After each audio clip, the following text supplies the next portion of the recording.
ஒரு வேலையை முடிச்சுட்டு திமுக எப்படி எல்லா இடத்துலையும் தோண்டி போட்டு விட்டுருவாங்க. இவங்க கொஞ்சம் வேகமாக பண்ணாலும் ஒரு வேலையை முடிச்சுட்டு அடுத்த வேலைக்கு நகரணும். இந்த தெருலேருந்து திரும்ப அந்த தெருலேருந்து திரும்ப இந்த தெரு, இது இந்த மாதிரி ஒரு நிலை தான் வந்து தற்காலிகமாக இருக்குது. அது எவ்வளோ நாள் தொடரும்ன்றது தெரியல. பெரிய திட்டங்கள்லாம் எதுவும் ஒன்றும் வெளிப்படையாக அறிவிக்கல, எதுவும் பண்ணலை. விளம்பரம் நடக்குது, அதெல்லாம் நம்ம ரொம்ப நேரம் பேசக்கூடாது. ஏன்னா அவங்க ஏதாவது கட்சிக்கு எதிராக மண்ண மாதிரி பூசுனாங்கன்னா அதுக்கு நம்ம எதிர்கருத்து சொல்லலாம். அவங்க கௌரவமாக ஒரு நாகரிகமாக விலகுறாங்க, அதனால் அவங்க விலகட்டும். தனி மனித முடிவு. இந்த மாதிரி பல பேர் இருப்பாங்க, எல்லா கட்சியிலையுமே இருப்பாங்க. அது இப்போ பிழைப்புக்காக போகிறது வேற, விஜய் பாஸ்கர் மாதிரி அந்த குதிரை பேரம், யானை பேரம், ஒட்டக பேரம் போகிறது வேற.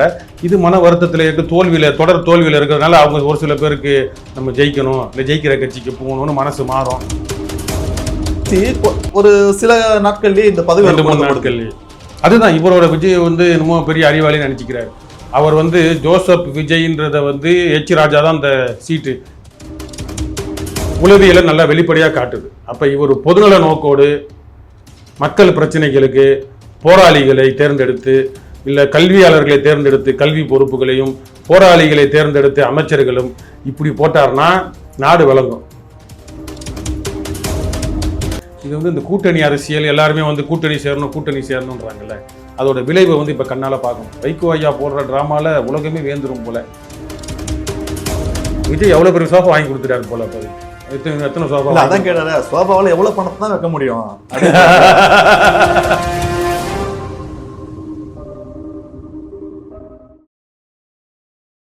அரசியல் நகர்வு நேயர்களுக்கு வணக்கம். இன்றைய நமது சிறப்பு விருந்தினர் யாருன்னு பார்த்தீங்கன்னா, நாம் தமிழர் கட்சியை சேர்ந்த அண்ணன் திரு வெற்றி தமிழ் அவர்கள் தான். அண்ணா வணக்கம். வணக்கம். இப்போ வந்து பார்த்தீங்கன்னா டிவிக்கு ஆட்சி அமைஞ்சு இந்த ஆட்சியெல்லாம் போயிட்டு இருக்கு. உங்கள் தொகுதிக்கெல்லாம் வந்து சில திட்டங்கள்லாம் சொல்லிட்டு உங்கள் தொகுதிக்கு வந்த பெரம்பூர் தொகுதி அவரை எதிர்த்து போட்டிட்டீங்க. இப்போ ஏதாச்சும் பெரம்பூர் தொகுதியில் என்ன திட்டங்கள் பண்ணுறதுக்காக முன்னெடுத்திருக்காங்க? இப்போ இருக்கிற பிரச்சனை சால்வ் பண்ணுற மாதிரி தெரியுதா உங்களுக்கு? எதுவும் பிரச்சனைகளையும் பட்டியலிடலை, எதையும் வந்து தீர்க்கிற மாதிரி தெரியல. ஏற்கனவே நிலுவையில் உள்ள மாநகராட்சி கழிவுநீர், இந்த சாலைகள் சரி செய்கிறது, கழிவுநீரை சரி செய்கிறது, இதுதான் எங்கள் வீட்டு வாசல்லே பணிகள் வந்து இப்போ கடந்த ஒரு 2 மாதமாக நடந்துகிட்ருக்கு. அது மட்டும் இல்லாமல் சுற்றி ஒரு 2-3 வட்டங்களில் வந்து இதுதான் நடந்துட்டு நம்ம பார்த்துட்ருக்குறோம். பெரிய லெவலில் ஏதாவது நல திட்டங்கள் எதுவும் வந்து தொகுதிக்குன்னு தனிப்பட்ட முறையில் அறிவித்த மாதிரி பல கோடிகள் ஒதுக்கியிருக்காங்களாமே. எந்தெந்த திட்டத்துன்னு தெரியல. பெரம்பூரை டெவலப் பண்ணணும்னா இவர் வந்து போயிருக்கிறாரு, எல்லாம் பண்ணியிருக்கிறாரு ஒழிய வேறு எதுவும் பெரிய லெவலில் தெரில. அவர் வந்து போன சட்டமன்ற அலுவலகத்துக்கு பக்கத்தில் எதிர் சந்து தான் எங்கள் வீடு இருக்கிற பகுதி, சர்மா நகர், சாஸ்திரி நகர் மார்க்கெட். அங்கே தான் வந்து ரொம்ப கொடூரமாக சாலை பணிகள் தான் நடக்குது. அது சீக்கிரமாக பண்ணுறாங்க, இருந்தாலும் அது முழுமையாக முடியல.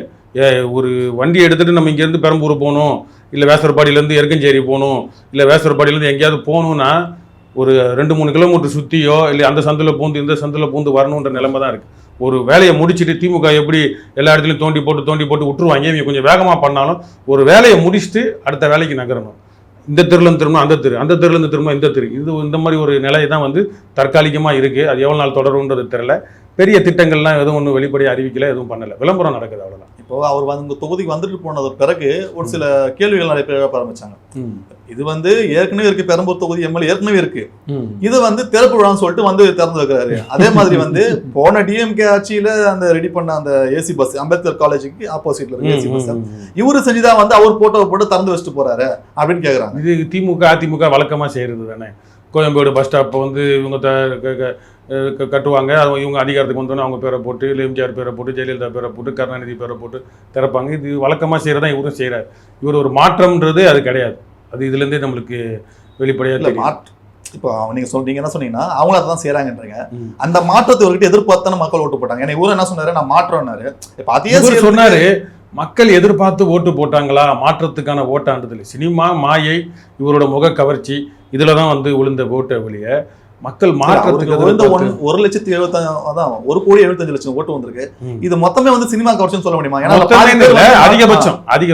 அதிகபட்சம் மாற்றம்ன்றதெல்லாம் ஒரு சில பேர், ஏன்னா அந்த அளவுக்கு இவர் தகுதி வாய்ந்த வேட்பாளர்களோ இல்லை இவர் வந்து பேசின இவர் வந்து தொடக்கத்தில் இலவசமே தரக்கூடாது அப்படின்னு சொல்லி சிறப்பாக பேசினார், நல்ல கொள்கையாக பேசினார்.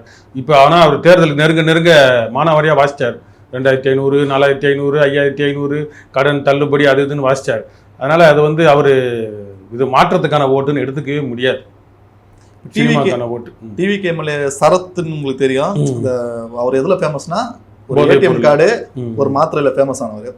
அவர் வந்து நேற்று வந்து ஒரு இடத்துல வந்து போயிட்டு ஒரு நிகழ்ச்சி தொடங்கி வச்சிருக்காரு. அப்ப மேடையில பேசும்போது என்ன சொல்லியிருக்காருன்னா, நான் ஒரு எம்எல்ஏ, நான் ஒரு மினிஸ்டர் இருந்தாலும் என்னால மக்களுக்கு எதுவும் செய்ய முடியல, என்னோட தொகுதி உட்பட தாம்பரம் தொகுதி என்னால எதுவும் செய்ய முடியல, ஏன்னா அடிமட்டத்தில் இருக்கிற கவுன்சிலர் எல்லாம் தடுக்கிறாங்க அப்படின்றாரு. சொல்லிட்டு இன்னொன்னே மென்ஷன் பண்றாரு, வரப்போற தேர்தல்ல உள்ளாட்சி தேர்தல்ல விஜய் அவர்கள் முகத்துக்காக நீங்க எல்லாரும் ஓட்டு போட்டு கவுன்சிலர் தேர்ந்தெடுக்கணும்ன்றாரு. அப்போ அந்த சிஎம் பதவி மினிஸ்டர் பதவியோட கவுன்சிலர் பதவி அவ்வளவு பெருசா, இவங்க நினைச்சு எதுவும் பண்ண முடியாதுன்றீங்களா? பண்ண முடியாதுன்னு இல்லை, பண்ணலாம். இவங்களுக்கு வந்து அந்த கோழைத்தனம் என்னதான் கவுன்சிலராக இருந்தாலும் இப்போ ஒன்றும் இல்லை. இப்போ உள்ளாட்சியை வந்து கலைக்கிறது வந்து அரசாங்கத்தை நினைச்சா முடியும். இப்போ திமுக ரொம்ப இடையூறு கொடுக்குது அப்படின்னா நீங்கள் இப்பயே கலைச்சிட்டு கூட தேர்தல் வைக்கலாம், உள்ளாட்சியை வந்து கலைக்கலாம். அதெல்லாம் ஒன்று, உள்ளாட்சி வந்து அது அரசுக்கு, தமிழ்நாடு அரசுக்கு கீழே தான். அதனால் அப்படின்னா கலைச்சிட்டு போங்க, உள்ளாட்சியை கலைச்சிட்டு தேர்தல் வைங்க, புதுசாக கூட வைங்க. அது ஏன் அந்த காலம் முடிகிற வரைக்கும் காத்திருக்கணும்? அதனால் இது வந்து கோழைத்தனமான, அடுத்த தேர்தலுக்கு வித்துட்டு திரும்ப இன்னும் மக்களை வந்து விசிலுக்கு ஓட்டு போடு, விசிலுக்கு ஓட்டு போடுன்னு சொல்லி அது வந்து ஒரு கேவலமான அரசியல், ஆதாயத்துக்காக பயன்படுத்திக்கிறாங்க. அடுத்த அதுலேயும் இவங்க ஆட்களை கொண்டு வந்து மொத்தமாக சேர்ந்து கொள்ளையடிக்கலாம். இப்போ சீமான், நாம் தமிழர் கட்சி, தமிழ் தேசியம், இதை பார்த்தீங்கன்னா ஒரு வாரமாவே ஒரு பெரும் சிக்கல்ல போயிட்டு இருக்கு. இதுக்கு முன்னாடி ஒரு 2 வருஷத்துக்கு முன்னாடி பாத்தீங்கன்னா திமுகவில் இந்த நாம் தமிழ் இந்த மாவட்ட நிர்வாகிகள் விலகல், மாநில ஒருங்கிணைப்பாளர் விலகல் சொல்லிட்டு டெய்லி நியூஸ் வந்துட்டே இருக்கும். அப்ப வந்து நம்ம என்ன சொன்னா டிஎம்கே பண்ணதுன்னு சொன்னோம். இப்ப பாத்தீங்கன்னா தொடர்ந்து விலகிட்டே இருக்காங்க, ஒருத்தர் கருத்து போடுறாரு. ஆனா அதை பத்தி தலைமை எந்த ஒரு வாயும் திறக்க மாட்டேங்குது. இது எதை பிரச்சனை, தலைமை ஏதாவது ஒன்று சொன்னா அந்த பிரச்சனை சால்வ் ஆகும், நிற்கும். தலைமை எதுவும் சொல்ல மாட்டேங்குது. அப்ப இந்த பிரச்சனை போயிட்டே தானே இருக்கும். இது எந்த ஒரு கட்சியா இருந்தாலும் தலைமையா இருந்தாலும் நீங்க குடும்பங்களே எடுத்துக்கங்களேன். எதற்காவது இப்போ பிடிக்கல, உடன்பாடு இல்லைன்னா ஒரு கல்யாணத்துக்கு போகாம இருப்பான், அவன் ஏன் போலன்னு தான் யோசிக்கலாம். அதுக்காக தாலி கட்ட நிப்பாட்டி வைக்க முடியுமா? புரியுதா உங்களுக்கு நான் சொல்றது? குறைபாடுகள் இருக்கும், அதெல்லாம் இருக்க தான் செய்யும். குடும்பம் எதாக இருந்தாலும், கட்சியாக இருந்தாலும், கட்டமைப்பாக இருந்தாலும். அப்போ வந்து இவங்க வந்து அது கொஞ்ச நாள் ஓய்வு எடுக்கலாம், இல்லைனா வந்து அதை பொறுமையாக போட்டு அதை ஆற போட்டு அதை விசாரிக்கலாம், பார்க்கலாம், கொள்ளலாம். தலைமை நடவடிக்கை எடுக்குதா இல்லை கொஞ்சம் பொறுத்து இருந்தால் பார்க்கணும். எல்லாருமே மனிதர்கள் தான், சரியா? உடனே நடவடிக்கை எடுக்கணும், உடனே எல்லாம் செய்யணும், நம்ம நினைக்கிறத உடனே நடக்கும்னா நடக்காது. நம்ம வந்திருக்கிறது வந்து பொதுவான இலக்கை நோக்கி வந்திருக்கோம், காமன் கோலை அச்சீவ் பண்ணணும்னு வந்திருக்கிறோம். பொது இலக்கு 16 வருஷம் ஆயிடுச்சு, இன்னும் எவ்வளவு பொறுமையா இருக்கணும்னு நினைக்கிறீங்க? வேற வழி இல்லையே. இந்த அரசியல் ஜனநாயகன்ற பேர்ல இங்க ஒரு கேவலமான அரசியல் நடந்துட்டு இருக்கு அப்படின்றது தானே இந்த நம்ம ஏத்துக்கிறோம். அப்படின்றப்ப இதுல இருந்து எப்படி போராடி வரணுமோ அப்படிதான். சீமான் அவர்களால அவங்க கட்சி உறுப்பினரே தக்க வைக்க முடியலன்னு சொல்ல வரீங்க? எல்லாரும் போல சன் டிவியில் அவ்வளோ தூரம் போட்டாங்க, திமுகவுக்கு போகிறாங்க, அந்த மாவட்டத்துலேருந்து கிளம்புறது. இப்போ சும்மா ஒன்லி ஃபியூ தானே, கொஞ்சம் பேர் தானே போகிறதா காட்டுறாங்க. அதனால சொன்ன மாதிரி ஒரு ஆளுக்கு பப்ளிக் ப்ராசிக்யூட்டர் இது வந்து அவங்களா போகிறாங்களா இல்லை யாராச்சும்? அதெல்லாம் நம்ம ரொம்ப நேரம் பேசக்கூடாது. ஏன்னா அவங்க ஏதாவது கட்சிக்கு எதிராக மண்ண மாதிரி பூசுனாங்கன்னா அதுக்கு நம்ம எதிர்கருத்து சொல்லலாம். அவங்க கௌரவமாக ஒரு நாகரிகமாக விலகுறாங்க, அதனால் அவங்க விலகட்டும். தனி மனித முடிவு. இந்த மாதிரி பல பேர் இருப்பாங்க, எல்லா கட்சியிலையுமே இருப்பாங்க. அது இப்போ பிழைப்புக்காக போகிறது வேற, விஜய் பாஸ்கர் மாதிரி அந்த குதிரை பேரம், யானை பேரம், ஒட்டக பேரம் போகிறது வேற. இது மன வருத்தத்தில் இருக்கு, தொடர் தோல்வியில் இருக்கிறதுனால அவங்க ஒரு சில பேருக்கு நம்ம ஜெயிக்கணும், இல்லை ஜெயிக்கிற கட்சிக்கு போகணும்னு மனசு மாறும். உளவியல் பிரச்சனைகள் பல இருக்கு, அதனால அது ஏதோ இருந்துட்டு போது, அவங்க போகணும்னு போயிட்டாங்க, இருக்கிறவங்க இருக்கிறாங்க. தமிழ்நாடு அந்த பாடநூல் அந்த தலைவர்னு சொல்லிட்டு தான் இப்போ வேலை என்னன்னா, எல்லா புக்ஸும் ஒழுங்கா இருக்கா, எல்லாமே கரெக்டா இருக்கா, அதுல என்னென்ன இருக்கு எல்லாமே செக் பண்ணி அந்த எத்தனை மாணவர்களோ அவங்களோட வாழ்க்கை வந்து இவர்கிட்ட தான் இருக்கு. இந்த பதவி எடுத்து லயோலா மணிங்கிறவர்கிட்ட கொடுத்துருக்காங்க. இதை பத்தி என்ன நினைக்கிறீங்க? ஏன்னா நிறைய விமர்சனம் வந்துட்டு இருக்கு இவர் மேல, ஆதரவோட எதிர்ப்பு நிறைய வந்துட்டு இருக்கு. இல்ல என்னன்னா, இப்ப விஜய் அவர்கள் வந்து தனக்கு ஆதரவா இருக்கிற ஓட்டவாயி ஆதவர்ஜுனாவை வந்து அவர் தான் ஷேடோ சீஃப் மினிஸ்டர் மாதிரி அவர் தான் எல்லாம் பேசுகிறார். சட்டமன்றத்தில் அத்துமீறி பேசி சபாநாயகர் அவங்க கட்சிக்காரர்கிட்டே உதவாங்கினார், எதுவும் ஆதாரம் இல்லாமல் பேசாதீங்க அப்படின்னு. அதுபோல் தொடக்கத்திலேருந்து வாய் விடுறது எல்லாமே பார்த்தீங்கன்னா ஆதவர்ஜுனாவுக்கு முக்கியமான பொறுப்பு பொதுப்பணித்துறை. அதுபோல் புஷி ஆனந்த் வந்து இட்டுன்னு வரேன்னு சொல்லிட்டு வேறு எதுவுமே தெரியாமல் சினிமா மாயையில் இருந்தவர், அவருக்கு வந்து நீர்வளத்துறை அமைச்சர். அப்போ இவருக்கு நட்பாவோ இல்லை இவருக்கு ஜாலரா அடிக்கிறவங்களோ இவருக்கு ரசிகர் மனப்பான்மையில் அதிகமாக ஊறி போயிருக்கிறவங்களுக்கு தான் முக்கிய பொறுப்புகள் அமைச்சர்லாம் கொடுத்துருக்கிறாரு. இப்போ வந்து ஜனநாயகன் படம் வந்து வெளியிடாதனால அந்த தயாரிப்பாளருக்கு நட்டம் ஏற்படுத்துச்சுனோன்னே அவரை கூப்பிட்டு வந்து ஒரு ஆந்திராவை சேர்ந்தவருக்கு டெல்லி பிரதிநிதியாக பொறுப்பு கொடுத்தாரு. அப்போ லோயலா மணின்றவன் நம்ம நல்லா கூவுனாரு. நம்மளுக்கு தேர்தலுக்கு முன்னாடி வந்து எவனும் நம்ம கட்சிக்கு எவனும் காங்கிரஸோ எந்த கட்சியுமே நம்மளுக்கு வரல, யாருமே நம்ம நாடலை, இவன் ஒருத்தன் தான் வந்து அங்கங்கே போய் பேசினான், கொச்சையா பேசினாரு அப்படின்னு அவரை பிடிச்சி நம்ம போட்டு. இப்ப நடக்குதுன்னு பாத்தீங்கன்னா, அதுக்கு முன்னாடி ஒரு மேடையில வந்து என்ன பண்ணாங்கன்னா, சீமான் அவர்களை வந்து ஒரு தலைவரான வார்த்தையில பேசினாரு. அது பேசி ஒரு சில நாட்கள்லயே இந்த பதவி 2-3 நாட்கள்லயே அதுதான் இவரோட விஜய் வந்து என்னமோ பெரிய அறிவாளின்னு நினைச்சுக்கிறாரு. அவர் வந்து ஜோசப் விஜய்ன்றத வந்து ராஜா தான் அந்த சீட்டு கிளி சீட் எடுத்து போட்ட மாதிரி போட்டாரு. அவரோட ஓட்டர் ஐடி எல்லாத்தையும் போட்டாரு. அப்ப ஜோசப் விஜய்ன்றதை இவர் கிளைம் பண்ணார். அது வந்து என்னன்னா மத ரீதியா என்ன கொச்சப்படுத்துறியா, மத ரீதியா என்ன ஓரம் கட்டணும்னு நினைக்கிறியா அப்படின்றப்ப அவர் பெருமையா போட்டது வந்து அது ஒரு நல்ல சவால். அது வந்து கட்டாயம் பாராட்டுக்குரியது. நீ எப்போ என்ன மத ரீதியா ஓரம் கட்டலாம், அதே பேரை நான் பயன்படுத்துறேன்டான்னு நெஞ்சுக்கு நேரா நெத்திக்கு நேரம் அடிச்சது. அதே நேரத்தில் என்ன பண்ணிட்டாரு, இவர் வீட்டு குடும்ப பிரச்சனையில வழக்கு தொடர்ந்தோன்னே, விவாகரத்து வழக்கு தொடர்ந்தோன்னே, அவங்க ஏதோ குறிப்பிட்டு இவரோட தனிப்பட்ட இதை போட்ட உடனே நீ யாரடி எனக்கு பேர் சொல்லாம ஒரு ஆள் பேரை சொல்ற, அந்த ஆளை நான் கூட்டு வரேன் பாருன்னு அடுத்த ஒரு நிகழ்வுக்கு கூட்டு. அந்த நிகழ்வு வேற. அது வந்து உன்னை மத ரீதியா புறக்கணிக்கிறப்ப அதே மதத்தின் அடையாளத்தை வச்சு வர்றது வந்து அது எதிர் அடி. அது வந்து ஒரு உன்னை புறக்கணிக்கணும்னு நினைக்கிறவங்களுக்கு. இது வந்து உங்க இப்ப தனிப்பட்ட சிக்கல். இந்த சிக்கலுக்கு நீங்க தனிப்பட்ட முறையில் அவங்களுக்கு பதில் சொல்லியிருக்கணும், இல்லை ஒரு பெரியம்மா வராமல் ஏதாவது பண்ணியிருக்கணும். அவங்க சொல்ற அந்த குற்றச்சாட்டை நிரூபிக்கணுன்றதுக்காக கூட இது வரைக்கும் இருந்த ஆளுக்கு தனி மனித உளவியல தாக்குதல் பண்ணு. நீ என்ன சொல்ற, நான் கூட்டு வரேன் போற கூட. அவங்க யார் உழவனா வரட்டும் போட்டான், நம்ம தனிப்பட்ட இதெல்லாம் நம்ம பேச விரும்பல தான். ஆனா அந்த அவரோட உளவியலை சொல்ல வர அந்த உளவியல் வந்து எச் ராஜாவுக்கு கொடுத்த கவுண்டர் வந்து பதிலடி வந்து சிறப்பு வாழ்த்துக்கள், செருப்படி. இந்துத்துவாக்கு, ஜாதி வெறிக்கு, மத வெறிக்கு செருப்படி. அது அதே மாதிரி எல்லாத்துலையும் இருக்க முடியாதுல்ல. இது வந்து உங்க வீட்டில் இருக்கவங்க ஒருத்தவங்க புகார் கொடுத்தாங்க, வழக்கு தொடர்ந்தாங்க அப்படின்னா அதை வேற மாதிரி நீங்க சரி செஞ்சிருக்கணும். நீ என்னாடி புகார் வழக்கா தொடர்கிற வழக்கு நடிகை பேரை சொல்ல மாட்டேன் நான் சொல்றேன், ஒரே யூனிஃபார்ம்ல வரம் பாருன்னு வந்தா இருப்பாரு. அப்போ உங்க கூட இருந்தவங்களை பழி வாங்குறது அவரோட அந்த கேரக்டர். உனக்கு பிடிக்கலன்னா பழி வாங்குறதும், பிடிச்சி நம்மளுக்கு ஜால்ரா அடிக்கிறவங்களுக்கு பொறுப்பாக கொடுக்கறதும், ஜோசியருக்கு பொறுப்பு கொடுத்தோன்னே எதிர்ப்புகள் வந்தோன்னு வெளியிட்டதும் அவரோட இண்டிவிஜுவல் தனி மனித உளவியலை நல்லா வெளிப்படையாக காட்டுது. அப்போ இவர் பொதுநல நோக்கோடு மக்கள் பிரச்சனைகளுக்கு போராளிகளை தேர்ந்தெடுத்து, இல்லை கல்வியாளர்களை தேர்ந்தெடுத்து கல்வி பொறுப்புகளையும், போராளிகளை தேர்ந்தெடுத்து அமைச்சர்களும் இப்படி போட்டார்னா நாடு விளங்கும். புரியுதா நான் சொல்றது? இவருக்கு யார் நல்லா ஜால்ரா அடிக்கிறாங்க, இல்லை இவருக்கு யார் நல்லா மல்லு கட்டுறாங்க, இவருக்கு இட்டுன்னு வர ஆளுங்களை போட்டார் அப்படின்னா அதோட விளைவே ஒரு தமிழ் எதிர்காலம் என்னவா இருக்குன்னு பாக்குறீங்கன்னா, இது வந்து எனக்கு தெரிஞ்சு அரசியல் ரீதியா குறைஞ்சது 10 வருஷமாவது இவருக்கு எதிர்ப்பலையோ, இப்போ மோடியே வந்து வயசான 70 வயசு தாத்தாவே வந்து எதிர்ப்பலையே இல்லாமல் ஓடிட்டு இருக்கிறாரு. இவருக்கு எதிர்ப்பலை அவ்வளோ சீக்கிரம் வராதுதான். இந்த ரசிகர் மனப்பான்மை இன்னும் அடுத்த குழந்தைங்களெல்லாம் மனசை கெடுத்து இப்போ ஜனநாயகன் படம் வரப்போகுதுன்றனால இது எவ்வளோ நாள் ஓட்டி இதை வச்சு பல பேரை சீரழிப்பாங்க உளவியலா. அப்போ அடுத்த தலைமுறையெல்லாம் கெடுத்து பார்த்தோன்னா 10-15 வருஷத்துக்கு மேலே கூட ஆகும், உள்ள ஒரு 1/4 நூற்றாண்டு கூட ஆகும். முழுமையாக இது ஒரு தீய சக்தி, இது மாற்று சக்தி இல்லை, இது ஒரு தூய சக்தி இல்லை, இது பழைய சாக்கடை தான், அதிமுகலேருந்து வாடகைக்கு ஆளை எடுத்து போட்டிருக்கு அப்படின்றத உணர்றதுக்கு ஒரு 1/4 நூற்றாண்டு கூட அதிகபட்சமோ இல்லை குறைஞ்சபட்சமோ ஆகும். ஏன்னா 1/4 நூற்றாண்டுன்றீங்க. ஏற்கனவே நாம் தமிழ் கட்சி வந்து 15 வருஷம், அதை 16 வருஷம் கடந்துச்சு. இப்போ சீமான் அவர்கள் வந்து 60 வயது. இப்போ வந்து நாம் தமிழ் கட்சி பல விமர்சனங்கள் வருது. போய் வந்து ஸ்டாலினை பார்த்துட்டாரு, உதயநிதியை பார்த்துட்டாரு, புதுசா காரு 1 கோடியில கார் வாங்குறாரு, இது 2 கட்சியும் சேர்ந்து பொதுவா நிக்க போறாரு அப்படின்னு பல விமர்சனங்கள் வருது. சில பேர் நாம் தமிழ் கட்சி அவ்வளவுதான், இதோட காலி அழிய போகுது, அவர் இதுக்கு மேல வளர்க்கறதுக்கு அவருக்கு தெரியல, ஆனா தான் பிரஸ் மீட் எங்கேயும் கொடுக்க மாட்டாரு அப்படிங்கிற மாதிரி பேசிட்டு இருக்காங்க அரசியல் எல்லாருமே. இது எப்படி அது என்ன வேணா பேசுவாங்க. இப்ப சீமானுக்கு எப்படி கார் வந்துச்சு அப்படின்னா இவருக்கு எப்படி 200 கோடி ரூபா சம்பளம் அது. அப்போ இவர் மட்டும் இல்லை, சினிமா நடிகர்களுக்கு, கதாநாயகர்களுக்கு இத்தனை கோடி ரூபா சம்பளம், அது பிளாக் மணி தானே, அது கணக்கில் காட்டப்படுறது எல்லாமே. அது வெளிப்படையாக சொல்லி வந்திருக்காங்க பாருங்க. விஜயகாந்த் ஒருத்தர் தான் அவரை கருப்பு பணமோ என்ன பணமோ அவர் கல்லூரி கட்டினாலும் சொத்து சேர்த்தாலும் செலவு பண்ணுற மனசு இருந்தது. விஜயகாந்த் செலவு பண்ணார். அது சோறு போட்டாரோ, சினிமாக்காரங்களுக்கு சோறு போட்டாரோ, யாருக்கு போட்டாரோ செலவு செஞ்சார் அந்த பணத்தை, அவ்வளோதான். நடிகர் கதாநாயகனாக இருந்து மற்ற எந்த கதாநாயகன் பொதுமக்களுக்கோ, ஏன்னா அது வந்து சம்பளம்னு சொல்ல முடியாது, அது அநீதி. கதாநாயகர்களுக்கு வழங்கப்படுவது ஏன் கேமராமேனுக்கு சம்பளம் அவ்வளோ கொடுக்கக்கூடாதா, நடிகைக்கு அவ்வளோ சம்பளம் கொடுக்கக்கூடாதா? அப்போ நீ 200 கோடி 300 கோடி மூஞ்சி விளம்பரம் வியாபாரம் முதலாளிகள் உங்ககிட்ட முதலீடு பண்ணி பல இதெல்லாம் பண்ணி அது வந்து அதில் தான் வந்து மார்க்கெட்டே அடங்கியிருக்கு மூஞ்சியில் தான். அப்போ அவ்வளோ முதலீடு போடுறாங்க. அப்போ 200 கோடி 300 கோடின்றது அது சம்பளம் கிடையாது, அது வந்து கருப்பு பணம், இல்லை திருட்டு, இல்லை வேறு ஏதாவது தவறான வழியில் வர பணம் மாதிரி தான் அது. சரி, அதில் கணக்கு காட்டுறது கொஞ்சம், இப்போ திருடுறது வச்சுக்கிறது, சொத்தை வச்சுக்கிட்டு நான் சம்பாதிச்சேன், அதை கரியர்னு சொல்கிறது ஒரு பெரிய அவமானமாக நம்ம நினைக்கிறோம். இந்த சிபிஎம் கட்சி தலைவர் சண்முகம் இருக்கார், அவர் என்ன சொல்லியிருக்காருன்னா, நேற்று பத்திரிகை அறிக்கை விட்டுருக்காரு, நாங்கள் வந்து டிவிக்கே கூட்டணியிலே இல்லை, வெளியே இருந்து ஆதரவு தரோம் அப்படின்னு சொல்லியிருக்காரு. அது என்ன தமிழக அரசியல் என்ன நடக்குதுன்னு பார்க்குறீங்க? இன்னைக்கு ஒரு நியூஸ் வருது, நாளைக்கு ஒண்ணு வருது.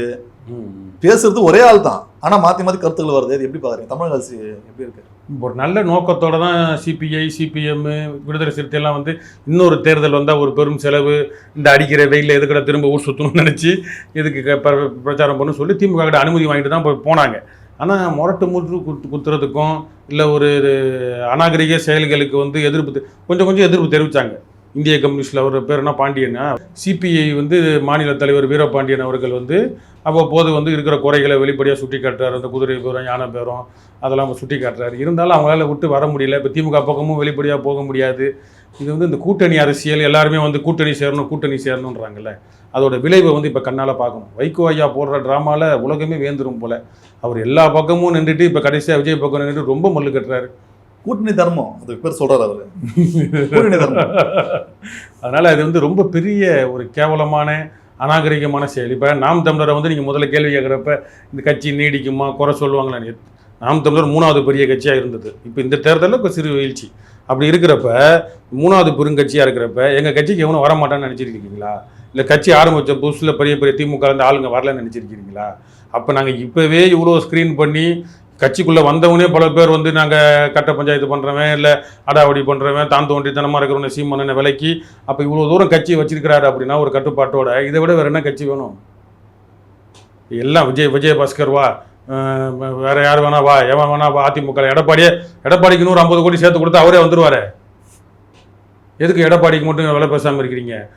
கட்சியை வந்து சசிகலாவோ இல்லை வேற எவனோ டிடிவியோ எடுத்துக்கிட்டோம், இல்லை கட்சியை கூட கலைச்சிட்டு கூட வந்துடலாம். எடப்பாடி கட்சி இல்லைன்னு சொல்லிட்டு கூட வரலாம். இன்னொரு 50 கோடி எக்ஸ்ட்ரா இவங்களுக்கு பேசுனதை விட இன்னொரு 50 கோடியோ இல்லை 100 கோடி எக்ஸ்ட்ரா பேசினா எடப்பாடி வந்துட போகிறாரு. என்ன பிரச்சனை இருக்குது உங்களுக்கு? அதிமுகவே ஒன்றும் இல்லாமல் ஆக்கிடலாமே.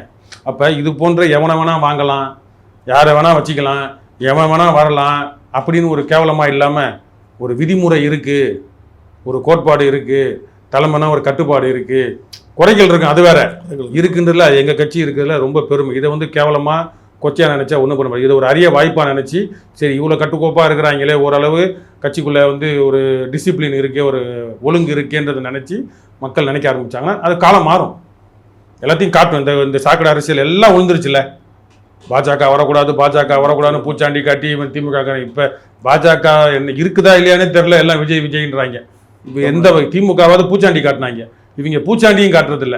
வெளிப்படையாக இப்போ இந்த சோனம்ன்றவர் உங்கள் உண்ணாவிரதம் இருக்கிறாரு, கல்வி அமைச்சர், மத்திய ஒன்றிய கல்வி அமைச்சர் வந்து பதவி விலகணும் அப்படின்னு இந்த தேர்வுகளில் வந்து கோளாறுகளை பற்றி சொல்கிறார்.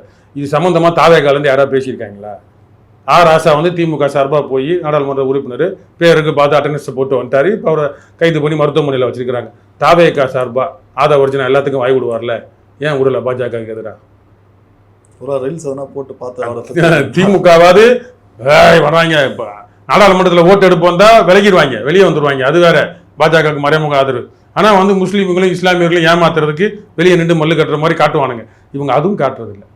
அதனால் இதெல்லாம் கொஞ்சம் நாள் ஆகும். அந்த சினிமா மாயையை கடந்து அந்த உண்மை வெளியே வர்றதுக்கு கக்குறதுக்கு வந்து ரொம்ப நாள் ஆகும். அதுதான் அதிகபட்சம் 1/4 நூற்றாண்டுன்னு. அதுக்கு மேலே ஆனால் ஒன்றும் பண்ண முடியாது. 1/4 நூற்றாண்டுங்கிறது 25 வருடங்கள் இல்லை. ஆமாம். இப்போவே வந்து 15. ஏன்னா இந்த டெக்னாலஜி இப்போ தான் சொன்ன மாதிரி இப்போ தான் ஒரு செய்தி போடுறாங்க. தமிழ்நாட்டில் உள்ள அரசு பொது மருத்துவமனைகளில் இல்லை தனியார் மருத்துவமனைகளில் யார் இறந்தாலும் அதுக்கான செலவு சொல்கிற கணக்குப்படி பார்த்தா சீமான் அவர்கள் முதல்வர் ஆக மாட்டாருன்னு சொல்கிறீங்களா? அப்படின்லாம் சொல்ல முடியாதுல்ல. வயசு நம்மளுக்கு வந்து சமுதாயம் எப்படி இருக்குன்றது இந்த தேர்தலில் தெரிஞ்சுக்கிட்டோம். யதார்த்தத்தை பேசுவோம், உண்மையை பேசுவோம். அதை விட்டுட்டு நாளைக்கு நாங்கள் முதலமைச்சர் ஆயிடுவோம், இல்லை 5 வருஷம் எப்படியாவது போராடி வந்துடும். மாற்றங்கள் வரும். இப்போ எப்படி சின்னதாக ஓட்டு வாங்கி 3வது கட்சியாக இருந்தோம், இப்போ ஒரு பெரும் வீழ்ச்சி. அடுத்து கொஞ்சம் திரும்ப எழுச்சி நம்ம அடையிறதுக்கு அதுக்கான வேலைகளை பார்க்க தான் செய்யணும். அதற்கான உறுதிகள் நாம் தமிழர் கட்சி இருக்கா? இல்லை இப்போ சொன்ன மாதிரி இப்போ நாம் தமிழர் கட்சிக்கிட்ட எதுவும் இல்லை. நாங்கள் செய்கிறத செஞ்சாச்சு, கடமைகளை முடிச்சாச்சுன்னு வச்சுக்கோங்களேன். இப்போ இந்த கொலாட்ரல் டேமேஜ், டிசாஸ்டர், பேரிடர், இப்போ தேர்தலில் நடந்த பேரிடர் மாதிரி மக்களுக்கு ஒரு இழப்புகள் பேரிடர் நடந்துச்சு அப்படின்னா அது வந்து 25 வருஷம், 5 வருஷமா, 7 வருஷமா, 10 வருஷமா, 3 வருஷமா குறைய வாய்ப்பு இருக்கு. அதுதான். ஆனால் இல்லைன்னா இந்த வெறும் இந்த சினிமா மாயை, இந்த ரீல்ஸு, இந்த தவறான செய்திகள் இப்போ வடநாட்டிலலாம் பரப்பா இந்தி இன்ஃப்ளூயன்ஸ்லாம் வந்துட்டாங்கன்னு சொல்கிறாங்கல்ல. இந்த மாதிரி வந்து தமிழ்நாட்டில் அரசு எல்லா மருத்துவமனைகள்லையும் பிரைவேட் தனியார் மருத்துவமனைகளில் இறந்து போனால் எந்த செலவும் இல்லையா, பில்லுலாம் கட்ட வேணாமா, கவர்மெண்ட்டே பார்த்துக்குமா அப்படின்னு செய்தியை பரப்புறாங்க. பொய் செய்தியை பரப்பி அதான் அந்த இந்திய ரிப்பப்ளிக் அந்த சேனலில் இந்திய டிவிலே சொல்கிறாங்க. அது எத்தனையோ மில்லியன்ஸ் வியூஸ் போகுது. அதில் எத்தனை பேர் நம்புவான்? வடநாட்டு முழுக்க. கண்டிப்பாக. அப்போ இங்கே மட்டும் இந்த வேலையை பார்க்காம இந்தியா முழுக்க வேலையை பார்க்க ஆரம்பிச்சிருக்கிறாங்கல்ல. இதெல்லாம் மாறி மக்கள் வந்து யோசிக்க ஆரம்பிப்பாங்க. வேற வழி இல்லை, பார்ப்பனா நடக்குது. ஒரு விஷயம் வந்து பரவலாக பேசப்பட்டு இருக்கு. சீமான் அவர்கள் சட்டமன்றத்துக்குள்ள போயிடுவாரு. ஏன்னா இடைத்தேர்தல் நடக்க போது டிஎம்கே ஏடிஎம்கேட பொது வேட்பாளர் நிக்க போறாரு. இடைத்தேர்தல வந்து தற்காலிகமா நிறுத்தி வச்சிருக்காங்க. ஆனா அது எப்படி நடக்காம இருக்க போல நடக்கத்தான் போகுது. அப்படின்னா அம்பாசமுத்திரத்துல தான் ஒரு பேர் அடிப்படுது. இது 2 பேருமே எதிர்த்து பேசிட்டு எப்படி நீங்க பொது வேட்பாளரா நிக்க? யாராவது ஸ்டாலின் அறிவிச்சாரா, எடப்பாடி அறிவிச்சாரா சீமானுக்கு நாங்க ஆதரவுன்னு? இல்ல தேர்தல் அறிவிச்ச பிறகு திமுக வேட்பாளர் நிப்பாட்டமா போச்சா? அதிமுக நிக்காத வாய்ப்பு இல்லை. ஏன்னா அவங்க ஆளுங்கட்சியா இருந்தா நிற்பாங்க.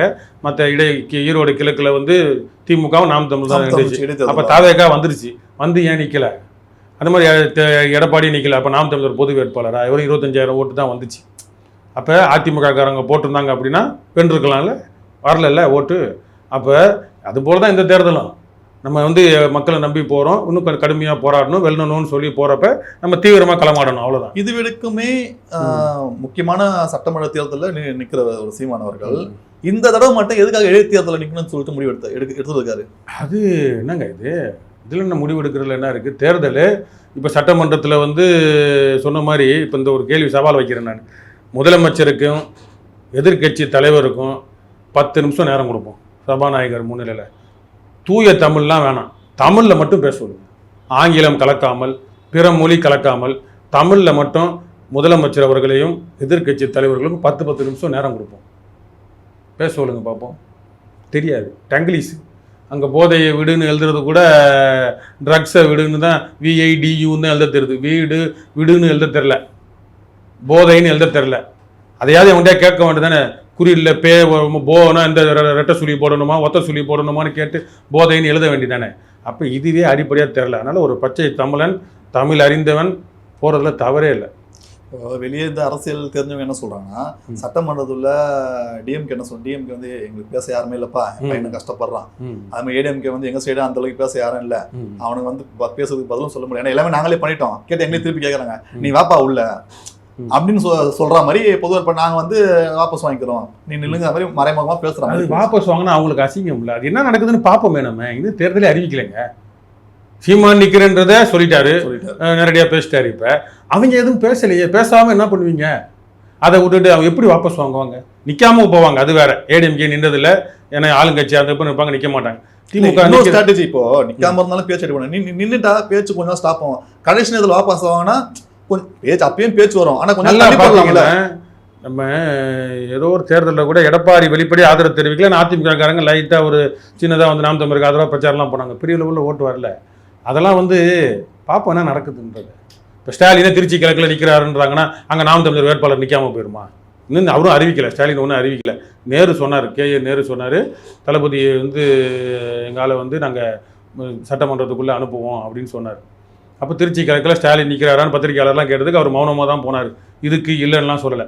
அப்போ அங்கே நாம் தமிழர் வேட்பாளரை நிற்காம விட்டுருவோமா? புரியுதா? அதனால் எல்லா இடத்துலையும் நிற்பாங்க. யாருமே நிற்காம வெறும் சீமானண்ணன் மட்டும்தான் நிற்கிறாருன்னா நீங்கள் சொன்ன மாதிரி பொது வேட்பாளர். தாவேக்காவும் நிற்கலை, திமுகவும் நிற்கலை, வெறும் சுயேட்சைக்கு பேருக்கு ஒரு 2-3 பேர் நிற்கிறாங்க அப்படின்னா என்ன பண்ண? அப்போ பொது வேட்பாளர். அப்போ பொது வேட்பாளர். அதான் அந்த ஓட்டு உங்களுக்கு டிரான்சாக்ஷன் ஆகும் நம்புறீங்களா? எந்த ஓட்டு? நிற்காம போகிற மற்ற கட்சி ஓட்டலாம். அப்படி நிற்காம போனால் வேற வழி இல்லாமல் போட்டு தான் ஆகணும். அவங்க போட்டாங்கன்னு இல்லை சீமானுக்கோ இல்லை வேற யாருக்கோ. இப்போ தாவேக்காவும் இப்போ நாம் தமிழர் மட்டும் நிற்கணும் நீங்கள் சொல்கிற மாதிரி நிற்கணும்னு வச்சுப்போமே. அப்போ வந்து எப்படி போகுதுன்னு தான் நம்ம பார்க்கணும். திமுக நிற்க டம்மி கேண்டிடேட்னு சொன்னாங்க. நீங்கள் டம்மி கேண்டிடேட்டே போட்டாங்கன்னு வச்சுக்கோங்களேன், நீங்கள் சொல்கிற மாதிரியே சீமானோட பேசி ஏதோ பண்ணி டம்மி கேண்டிடேட்டே போட்டாலும் குறைஞ்சது 20,000 ஓட்டு பிரியாது. கண்டிப்பாக. ஏன்னா அந்த என் விரல் மாறாது, உதயசூரியனுக்கு தான் போடுவேன்னு ஒரு கூட்டம் இருக்கும். அது ஸ்டாலின் சொன்னாலும் சரி, கலைஞர் சொன்னாலும், அவர் கலரையிலேருந்து எந்திரிச்சு வந்து சொன்னாலும் சரி. அதனால் என்ன வேணால் நடக்கலாம். இதை போயிட்டு அவர் பொது வேட்பாளர் வன்னியரசுக்கு என்ன போறாமல், திருமாவளவனுக்கு என்ன போறாமன்னு தெரில. நீ எம்பியா இருந்துட்ட, எம்எல்ஏவா இருந்துட்ட, என்னமோ பண்ணிட்ட, இப்போ உட்காந்து அமைச்சராக கூட வந்துட்டீங்க, இருந்துட்டு போங்க. சீமான பொது வேட்பாளராக இருந்தால் இவங்களுக்கு என்ன? சீமான் அவர்கள் வந்து தாக்கி பேசுற மாதிரி அதை மேடையில் பேசியிருக்காரு வன்னியரசு. அதுதான் பொது வேட்பாளர். அவங்களாம் என்ன, நீ காங்கிரஸோட எந்திரிச்சிட்ட, போயிட்டு வந்துட்ட, பாஜகவோட கூட்டணி, கருணாநிதி கூட்டணி வைக்கிறப்ப இருந்துட்ட, எல்லாரோடையும் போயிட்டு வந்துட்டு நாங்கள் ஈழத்துக்கு உண்மையாக இருந்தோன்ற திருமாவளவனை வச்சுக்கிட்டு எங்கே உண்மையாக இருந்த? திருமாவளவன் எங்கே போனாலும் தமிழ் தேசியம் ஏன் புலம்புற? தாவேக்கான புலம்பு. உன் கட்சிக்காரனை கட்டுப்படுத்த முடியுதா? விசில் அடிக்கிறான். இரங்கல் கூட்டத்தில் வந்து ஏன்டா விசில் அடிக்கிறீங்க? அவர் பேசிட்டே இருக்காரு, ஒருத்தர் செல்ஃபி எடுக்கிறான். எல்லா கூட்டங்கள்லையும் விடுதலை சிறுத்தைகள் கட்டமைப்புன்னு. உன் கட்சியை விட எங்கள் கட்சி பெருமை கூறியதுரா. நான் பெருமையாக சொல்கிறேன், திருமாவளவனை பார்த்து பெருமையாக சொல்கிறேன். நீங்கள் வந்து நாம் தமிழரை நீங்கள் முதல்ல பல தடவை நம்மளை நக்கல் பண்ணுவார். யாரோடையும் கூட்டிடலாம் என்ன பிடுங்குவேன்லாம் கேட்டார். என்ன பிடுங்கிடுவேன் அப்படின்லாம் கேட்டார்ல. திமுக வேணா அதிமுக வேணா பிஜேபி வேணா காங்கிரஸ் வேணா என்ன புடுங்க போறேன்னு கேட்டாரு. நீ உன் கட்சியை இப்படி வச்சுக்கிட்டு விசில் அடிக்கிற குஞ்சை வச்சுக்கிட்டு செல்ஃபி எடுக்கிறவனை வச்சுக்கிட்டு கேக் வெட்டு ஏதோ பிறந்த நாளைக்கு வந்து கேக் வெட்டுறவங்க அப்போ கட்சியை ஒழுங்காக கட்டமைப்பு பண்ணாமல் அதே கேள்வி திரும்ப கேட்க வேண்டியதாக இருக்குது. திமுகவோட ஒரு நாள் ஒட்டிக்கிட்டு தாவேக்கா தனிச்சு தான் நின்று பாரு. விடுதலை சிறுத்தை தமிழ்நாடு முழுக்க இருக்க ஒரு பெருத்த சமுதாயத்தை வச்சு நீ திமுகவுக்கு மடை மாத்திர ஓட்டு வாங்குற வேலை வாங்கிட்டு இப்போ தாவேக்காக்கிட்ட போய் ஒட்டிக்கிட்டு நிற்கிறீங்க. நீங்கள் தனித்து நின்று காட்டுங்க பார்ப்போம். தலித்துன்னு சொல்கிறதுல பெருமை இல்லை, தனித்து நின்று நீங்கள் பெரும்பான்மையாக காட்டுங்க. உங்களை நான் கட்டாயம் பாராட்டுறோம். நீங்கள் வென்று வந்தால் நம்ம அண்ணன் வந்துட்டுறாரு, எங்களுக்கு பெருமை தான். சரியா? தனித்து நிற்க துப்பு இல்லாமல் உட்காந்துக்கிட்டு போயிட்டு தாவேக்காக்கும் உங்களுக்கு என்ன சம்மந்தம்? அவங்க வரக்கூடாதுன்னு வேலை பார்த்து ஓட்டை வாங்கிட்டு அதில் போய் அமைச்சரவை வாங்கிட்டு சீமான் பொது வேட்பாளர்னா உங்களுக்கு எங்கே எரியுதுன்னு என்னன்னு தெரில. இப்போ நீங்கள் சமூகம்னு சொன்னதா இன்னொரு கேள்வி. இப்போ ஒரு அதை நோட்ஸ் வந்து எடுக்கணும். ஒரு தமிழ்நாட்டில் ஒரு வில்லேஜில் வந்து அம்பேத்கர் ஒரு சிலையை வைக்கிறதுக்கு, அதாவது கால் மேலே கால் போட்டு உட்கார்ற மாதிரி ஒரு சிலை, அந்த சிலையை வைக்கிறதுக்கு 2 டீமுக்கு சண்டாயி காவல்துறை வந்து தடையை நடத்தி பெரிய பிரச்சனை ஆச்சு. அவர் என்ன சொல்றாருன்னா, திருமாவளவன் எந்த கட்சி ஆட்சிக்கு வந்தாலும் இது நடக்கத்தான் செய்யும் அப்படின்றாரு. அப்ப அவரு எதுக்காக கட்சி வச்சிருக்காரு ஒரு கேள்வி வருதுல. அதுதான், எந்த கட்சி ஆட்சிக்கு வந்தாலும் அந்த குறைய சொல்லு. கொள்கை தலைவர் விஜய் அம்பேத்கர் ஐயா, உங்களுக்கு அவர் தான் தலைவர் சொல்லலைன்னா நீ கட்சியே இல்லை. அப்போ அம்பேத்கர் தான் உங்களுக்கு புரட்சியாளர் எல்லாமே. அப்போ அம்பேத்கர் சிலை அவர் கால் மேலே கால் போட்டிருக்க மாதிரி இருக்கிற ஏதோ ஒன்று இருந்துட்டு போதே. இப்போ கொள்கை தலைவர் தானே, அந்த சிலையை திறந்து வைக்கிறதுல உங்களுக்கு என்ன இருக்குது? சரி, அந்த இடம் சரியில்லை, வேறு இடத்துல கொண்டு போய் பைபாஸ் ரோட்லையாவது வைக்கிறோம், இல்லை ஊர் சந்திப்பில் எங்கேயாவது வைக்கிறோம், இந்த இடத்துல தான் பிரச்சனை வருது, ஏதோ ஒரு மாற்று இடம் வச்சாவது வைக்கலாமே, கலெக்டர்கிட்ட பேசி அந்த ஊர் நிர்வாகத்துக்கிட்ட பேசி. அப்போ அதை வைக்கலைன்னா இதே சீமான் ஆட்சியில் இருந்து முதலமைச்சராக இருந்தா என்ன பேச்சு பேசியிருப்பேன் நீ? தமிழ் தேசியவாதிகள்லாம் ஜாதி வெறியர்கள், அந்த இந்த மண்ணுன்னு பேசியிருப்பியா? பேச மாட்டியா? விஜய் எவ்வளோ பெரிய சோஃபா வாங்கி கொடுத்துட்டாரு போல. அப்போ அதுக்கு எத்தனை சோஃபா? அதான் கேட்டாரு, சோஃபாவில் எவ்வளவு பணத்தை தான் வைக்க முடியும்? சோஃபா சின்னதா இருக்குன்னு நினைக்கிறேன். அதான். அதனால பணமா என்னமோ தங்கம் கூட வச்சிருக்கலாம், வைரம் கூட வச்சிருக்கலாம். 2 சீட்டு 2 எம்எல்ஏ இருக்கா? ஆமா, முதலமைச்சர் போஸ்டிங்கு ஆசைப்படுறாங்க, தீர்மானம் நிறைவேற்றிருக்காங்கன்னு சொன்னாங்க. உண்மையா போயான்னு தெரியலையே. ஏதோ ஒரு மாவட்டத்திலேயோ இல்லை அவங்க விடுதலை சிறுத்தை பொதுக்குழுவில் வந்து திருச்சி கிழக்கில் திருமாவளவனை நிப்பாட்டி அவரை ஜெயிக்க வச்சு துணை முதலமைச்சர் ஆக்கணுமா? இப்போ நீங்கள் சொல்கிற மாதிரியே திருமாவளவனை அவங்க நிற்க வச்சிருந்தாலும் அவர் நின்னார்னா விசில் சின்னத்தில் நிற்க மாட்டார், அவரை தனிச்சின்னத்தில் நிற்பார். இங்கே வந்து விசில் தவிர எதுவுமே தெரியாது. அதுதான் இந்த கூட்டத்துக்கு. அப்போ எப்படி அவர் நிற்பாரு? அதெல்லாம் விஜய் பேசுவார். இவங்க கேள்வி பொதுவாக நம்மளுக்கு எல்லாமே எழுப்புற கேள்வி, அதான் நம்ம அவங்ககிட்ட கேள்வி இருக்கிறது. இல்லை அது கஷ்டம் தான், ஆனால் விஜய் பேசுவார். அதான் எல்லாரையும் வர வச்சிட்டாரு. வைகோ நான் பம்பரம் போச்சு, நான் கூட்டணிலேருந்து மதிப்பு போச்சுன்னு. இப்போ வைகோவுக்கு வந்து இப்போ நாடாளுமன்ற தேர்தல் அடுத்து வரும். வைகோ கட்சிக்கு சீட்டு கொடுத்தாருன்னா என்ன விசில் அன்னைக்கு சொல்லுவாங்க. வைகோ இவ்வளோ பேச்சு பேசுவார். தன்மானத்தை இழந்து விட்டோம், அது இழந்து விட்டோம், கௌரவம் போச்சுன்னு அப்பனும் பிள்ளையும் இன்னைக்கு மல்லு கட்டுறாங்க. அதனால் இந்த பிரச்சனைகள்லாம் சமாளிக்கட்டும். சரிண்ணா, இவ்வளோ நம்ம கேட்ட கேள்வி மிக தெளிவான பதில் சொன்னீங்க. மீண்டும் சந்திப்போம். நன்றி.